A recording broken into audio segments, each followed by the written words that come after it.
Yung mga boss, Mitsubishi Mirage. Okay. Nagkabit kami ng additional na power window, universal power window. So dito sa front, yan yung mayroong original na na power window motor, pero hindi siya nakokontrol dito sa kaliwa. Doon sa kanan at kaliwa, bali separate siya bukod ng switch. Ngayon, naglinya kami ng ganyan, apatan ng switch. Papakita ko sa inyo mamaya yan kung paano ang pwesto niyan dito sa panel. Yung motor niya, original pa rin sa unahan. Siyempre dun sa kanan, ganun din. Tapos dito sa likod, left side, yan ang itsura niya. Universal power window. Okay, so naglinya kami dyan. Lahat nilinyahan ko at gawa ng para doon sa switch na yun sa main. Tapos tingnan natin doon sa kanan. Dito sa right side, ito ang itsura niya. Ayan, dyan ko kinabit. Ayan yung switch niya. Okay, syempre nakadaan pa rin yan dito sa rubber. Tapos dito sa unahan, original motor ang ginamit pa rin. Ayan, yung original switch tinanggal ko na at gawa ng mas maganda yung switch na nilagay namin. Yun yung may ilaw. Ayan o. Okay, so tapos na ito, gumagana na lahat. Pati yung sa switch, bubuuhin na lang namin to. Ilalagay na lang namin yung panel para makita natin kung ano ang function niya. Okay? So yun, bubuuhin na muna namin to. Okay yan mga boss, yung plastic na ilagay na namin, nakita nyo naman, parang original pa rin yung ano niya, kung saan nilabas yung wire, doon pa rin. Tapos dito sa kabila, yan, ganyan ang itsura niya. Yan, yung abang na butas para sa power window switch, doon na rin namin nilagay.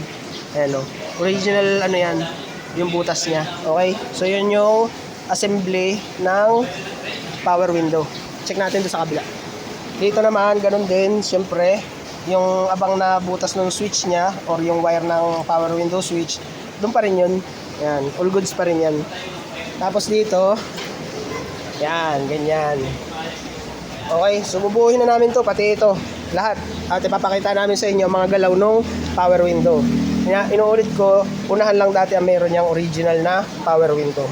Okay, ayos na mga boss. At ito na yung switch. Ayan, kung makita nyo. Ang original niyan, isa lang. Tapos dun sa kanan, isa lang ang original niyan, parang ganyan. Pero pinalitan na rin namin yan. Tapos yan mga boss, may switch siya, kill switch kumbaga. Ayan. At hindi yan makakokontrol dun sa niya, sa sarili niya or dito. Ayan o, hindi yan makakokontrol kapag ka naka-off dun. Kahit dun sa kanan at saka dun sa unahan. Okay, pero dito, kontrolado pa rin yan. Ayan o. Ayan o. Napapagana pa rin niya kahit naka-off. Pero doon sa sariling switch niya, hindi. Dito sa kabila, ganun din. Okay? So ngayon, pakita ko lang sa inyo. Ito yung unahan. Ayan. Okay, ganun pa rin. Gaya ng original, ganun pa rin. Dito sa kabila, ayan o. Okay?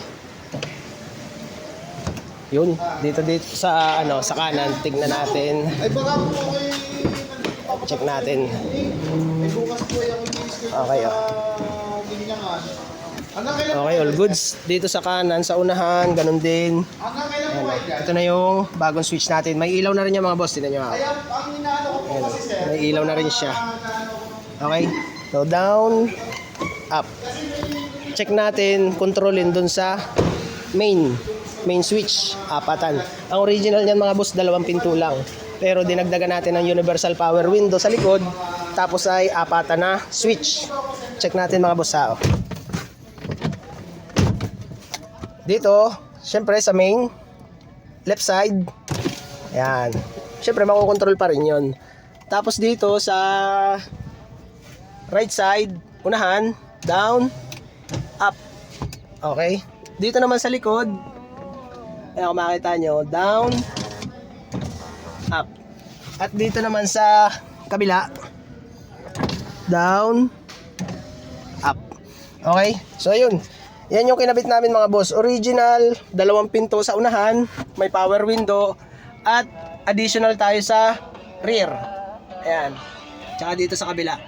Okay? So ayun, okay na ito, Mitsubishi Mirage mga boss. Additional power window installation sa likod at switch na apatan. Ayan, ang ganda na itsura niya mga boss.